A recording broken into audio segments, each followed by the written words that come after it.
dama gis ku bind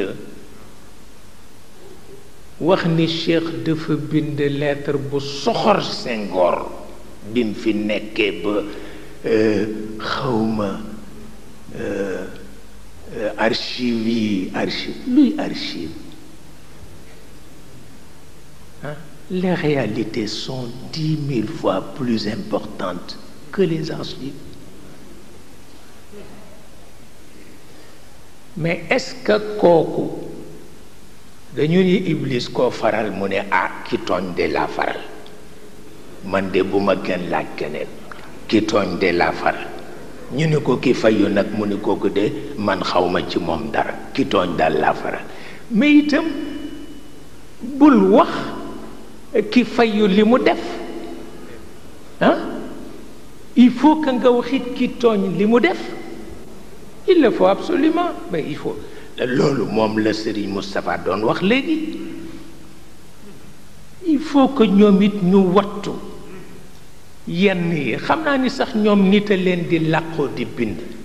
ndax amu ci ku may bind not te du dinaa ci génne lu mat fanweeri fot waaw pour wax la ni nit a leen di làqoo di bind mais quand même bu ñu nee Cheikh bind na Senghor saaga ko war nañu wax lu Senghor def ba ma saaga ko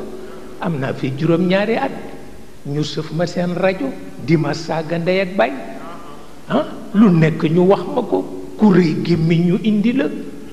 di la neexal di la jox xaalisu impôt nit ñi ngay saaga Cheikh Tidiane kenn ku ci ne bi ngay laata dee tuubal nga ma parce que fekk na nga alku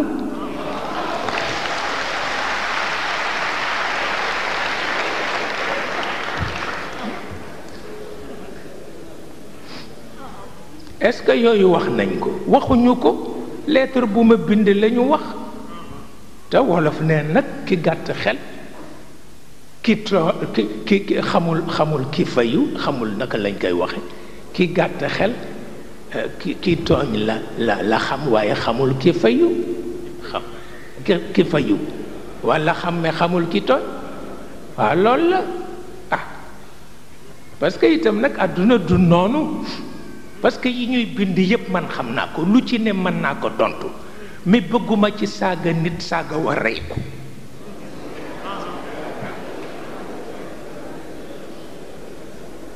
mais lu nekk dañ koy yemale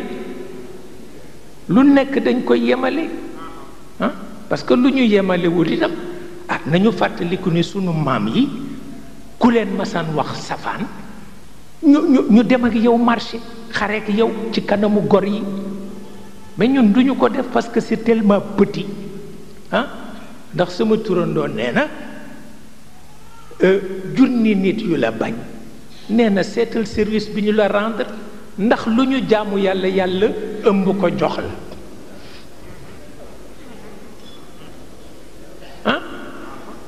nee na nga seet nag service bi ñu la rendre lu ñu jaamu yàlla ëmb ko jox la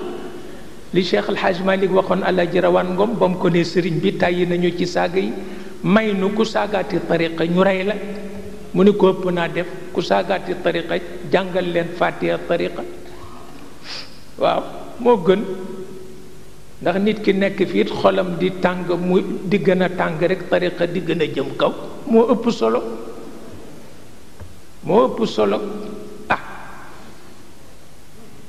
solo parce que lu nekkit nit ki daf ci war a réfléchir